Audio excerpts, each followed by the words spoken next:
दोस्तों, कहानी में अब ऐसा तूफान आने वाला है जिसे देखकर आप भी हैरान रह जाएंगे। बादशाह गुस्से में कुर्बान अली का गिरेबान पकड़कर चिल्लाता है कि अगर सुंदरी को कुछ भी हुआ तो मैं तुझे जान से मार दूंगा। और ये कहकर बादशाह फौरन अपनी गाड़ी में बैठता है और सीधा कुर्बान अली की हवेली की तरफ निकल जाता है। दूसरी तरफ गुलाम किसी तरह अपनी रस्सियां खोल लेता है और कुर्बान अली के बंदों को मारते हुए जोर से पूछता है कि सुंदरी कहाँ है। तभी पीछे से एक गुंडा गुलाम के सिर पर डंडा मार देता है और गुलाम बेहोश होकर जमीन पर गिर जाता है। इसके बाद कुर्बान अली के आदमी गुलाम को दोबारा बंद कमरे में कैद कर देते हैं। तभी बादशाह हवेली पहुंच जाता है और बिना देर किए सुंदरी के कमरे की तरफ भागता है। जैसे ही दरवाजा खुलता है तो सुंदरी खुशी से गुलाम का नाम लेती है, लेकिन अगले ही पल जब वो दरवाजे पर बादशाह को देखती है तो हैरान रह जाती है। सुंदरी फौरन बादशाह को धक्का देकर गुलाम वाले कमरे में भागती है, जहां गुलाम जमीन पर बेहोश पड़ा होता है। सुंदरी रोते हुए गुलाम के चेहरे पर पानी के छींटे मारती है और थोड़ी देर बाद गुलाम को होश आ जाता है। जैसे ही गुलाम अपनी आंखें खोलकर सुंदरी को देखता है तो उसे अपने सीने से लगा लेता है, लेकिन तभी वहां बादशाह आ जाता है। सबको लगता है कि बादशाह अब गुलाम को मार देगा, लेकिन बादशाह ऐसा कुछ नहीं करता, बल्कि वो गुलाम और सुंदरी दोनों को सुंदरबड़ हवेली लेकर चला जाता है। वहां खुर्शीद जैसे ही सुंदरी को देखती है तो उसे सीने से लगाकर रोने लगती है और कहती है कि अब मैं तुम्हें खुद से दूर नहीं जाने दूंगी। लेकिन तभी बादशाह गुस्से में कहता है कि मुझे अब किसी पर एतबार नहीं है, और ये कहकर वो जबरदस्ती सुंदरी को अपने कराची वाले घर में ले जाता है।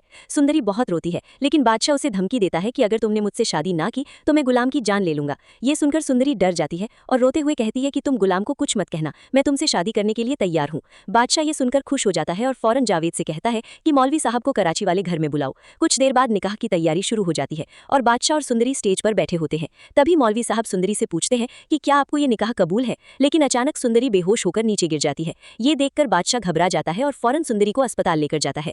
अस्पताल में डॉक्टर चेकअप करने के बाद बताते हैं कि सुंदरी को ज्यादा स्ट्रेस नहीं दिया जाए, वरना उसकी हालत और खराब हो सकती है।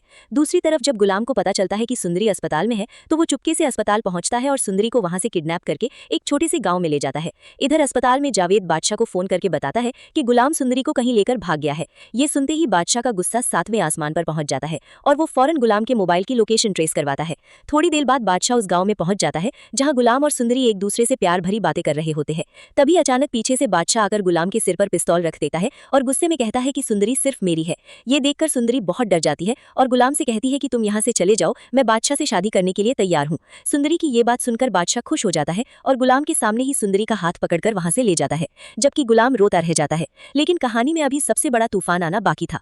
कुर्बान अली बादशाह से बदला लेने के लिए अपने बंदों को आदेश देता है कि सुंदरी को गोली मार दो। इधर बादशाह सुंदरी को लेकर जा रहा होता है कि तभी अचानक कुर्बान अली का एक आदमी सुंदरी पर गोली चला देता है, लेकिन उसी वक्त बादशाह सुंदरी के सामने आ जाता है और गोली सीधे उसके बाजू पर लग जाती है। बादशाह दर्द से चिल्ला उठता है और जावेद फौरन उसे अस्पताल लेकर जाता है। जब जहाद को पता चलता है कि बादशाह को गोली लग गई है तो वो तुरंत अस्पताल पहुंचता है। अस्पताल में डॉक्टर बताते हैं कि बादशाह की जान अब खतरे से बाहर है। ये सुनकर जहाद सुकून की सांस लेता है और फिर जावेद से पूछता है कि हमला किसने करवाया था। जावेद तहकीक करके बताता है कि ये हमला कुर्बान अली ने करवाया था। ये सुनते ही जहाद का गुस्सा भड़क उठता है और वो अपने बंदों से कहता है कि कुर्बान अली को गोली मार दो, लेकिन किसी को पता नहीं चलना चाहिए कि ये काम मैंने करवाया था। दूसरी तरफ कुर्बान अली अपनी जमीनों पर खड़ा होता है कि तभी जहाद का आदमी उस पर गोली चला देता है। गोली सीधे कुर्बान अली के दिल में लगती है और उसी वक्त कुर्बान अली जमीन पर गिरकर मर जाता है।